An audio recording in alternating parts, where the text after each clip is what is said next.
Every day, India imports millions of barrels of crude oil to sustain its economic growth. Historically, the vast majority of that supply has come from a predictable set of energy giants, primarily Saudi Arabia and Russia. But look at how the supply chain shifted in May. Right past the United States, a new bar surges up the list.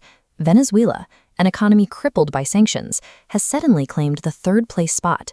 This creates a significant economic paradox. One of the world's most sophisticated growth economies is now betting its energy security on a country often described as a failed state. This trade anomaly traces back to a diplomatic breakdown between two entirely different global superpowers. The shift began in Beijing. Recently, the U.S. attempted to forge a G2 economic partnership with China, seeking a stable alliance to manage global trade. That summit failed to produce a single major trade deal. Instead, Chinese leadership publicly labeled the U.S. a declining power, a characterization the U.S. administration notably failed to challenge. This weakness caused immediate alarm. Fearing a lack of direction from Washington, allies like Australia and Japan deepened their own defense ties. To prevent a collapse of regional influence, Washington turned to the only other counterweight to China, India. But there was a problem. Relations were at a low point. After the U.S. had imposed a 50% tariff on Indian goods, leaving New Delhi skeptical of American partnership. To repair the relationship, Secretary of State Marco Rubio arrived in India with a specific economic workaround, an offer that bypassed traditional diplomacy entirely. The strategy relies on Venezuela.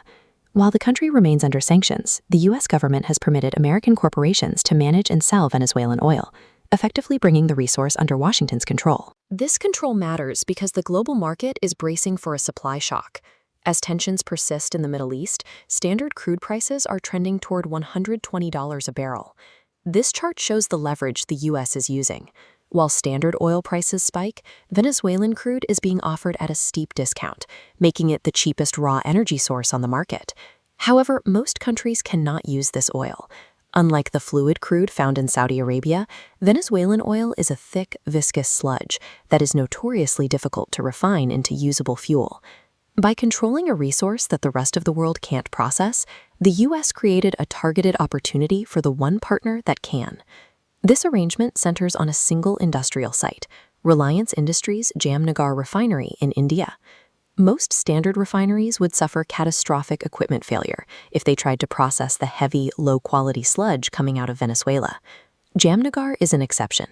It uses a multi-tiered process called complex cracking, which allows it to break down the world's densest crude and distill it into high-quality petrol and diesel.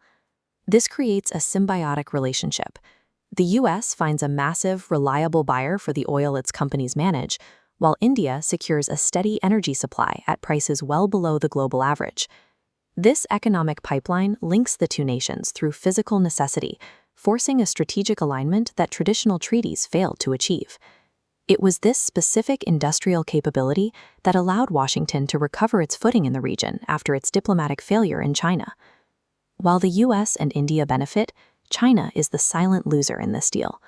Over the last decade, Beijing provided tens of billions of dollars in loans to Venezuela, expecting to control the country's oil output as repayment. Instead, they are watching American companies manage the resource and set the prices for the very oil China originally financed. As this map shows, the oil is bypassing Beijing entirely.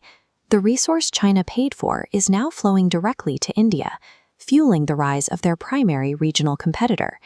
By repurposing a South American asset, the U.S. has managed to undermine China's long-term investments while deepening its ties with India. The contrast is clear. While high-level summits in Beijing failed to produce results, the engineering of the India-Venezuela supply chain is already changing the trade data. This shift suggests that physical control over a complex supply chain can be just as influential as traditional diplomacy. India's unique refining capacity has changed its standing in Washington, turning a trade dispute into a vital strategic partnership. Ultimately, this indicates that future influence may not be won with treaties alone, but by whoever controls the mechanics of the world's most difficult resources. If you value clarity over chaos, explore more on Clear Lens X.